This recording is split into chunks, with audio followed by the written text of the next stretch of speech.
皆さんこんにちは、ひとみです。今回はクリオの新色プロアイパレットミニの01番モノムードを使ってこちらの王道ブラウンルックの作り方をご紹介します。それでは早速いきましょう。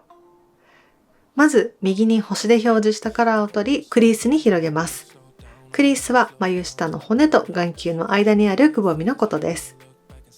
こちらはマットのアイシャドウで私の肌と似た肌色の方が使う場合はほんの少し肌よりも茶色くしてくれるカラーです。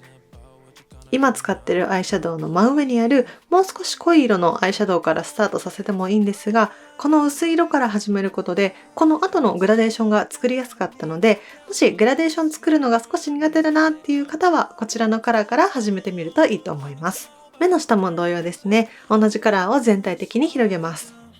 後で別に2色同じところに色が乗るので幅は太めに引いてもらって大丈夫です。次にこちらの濃い色を取り、今1色目でのせたところと同じところにのせていきましょう。この色はしっかり発色なので少量アイシャドウを取って優しく少しずつブラシを動かしてブレンドしていきます。今回の動画の中で使用しているコスメやブラシの詳細はいつもの通り下の概要欄にリンクや詳細を貼っているのでよかったらチェックしてみてください。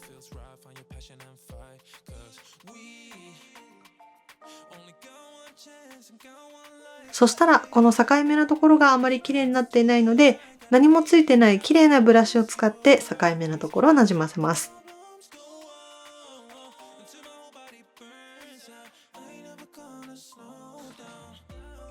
目の下全体にも先ほど2色目で使用したアイシャドウをのせます。今回は目頭の方は明るくしたいので目尻からだいたい3分の2くらいまでで大丈夫です。そして一番濃いマットのアイシャドウを取り目尻から3分の1に広げます。目尻を濃くしたいので一番濃くしたいところからブラシをスタートさせて薄くしたいところにささっと払う感じでやってみてください。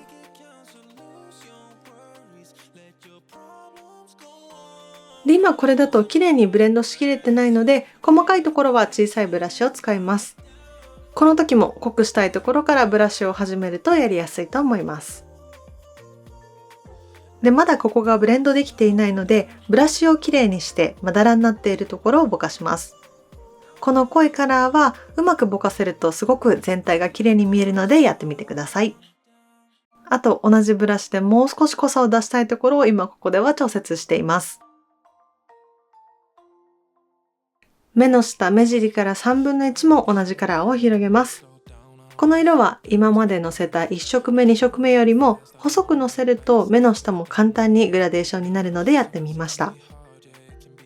次にこちらのラメを取り目頭から3分の2に指で広げます。もう1色のラメも次に使うんですがこちらのラメの方が細かくって一気にパッと明るくしてくれるので先に使用しました。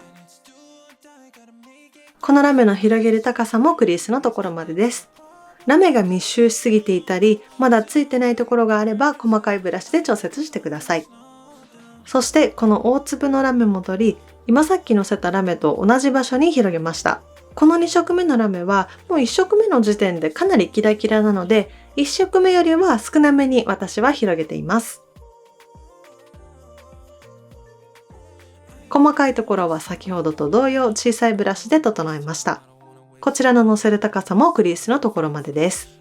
最後に一番濃いマットシャドウに戻り少しぼやけたようなキャットラインを作ります。このラインの濃さはお好みで調節してください。そしていつものキャンメイクの黒のマスカラを塗ってあとはインラインです。このインラインのやり方は別の動画でご紹介しているので下にリンクを貼っておきます。するとこちらで完成です。ということで今回はクリオの新色プロアイパレットミニの01番モノムードを使ってこちらの王道ブラウンルックのご紹介でした。マスカラもっとたっぷり塗ったりつけまつげつけても可愛いと思います。それではまた次回の更新でお会いしましょう。バイバイ。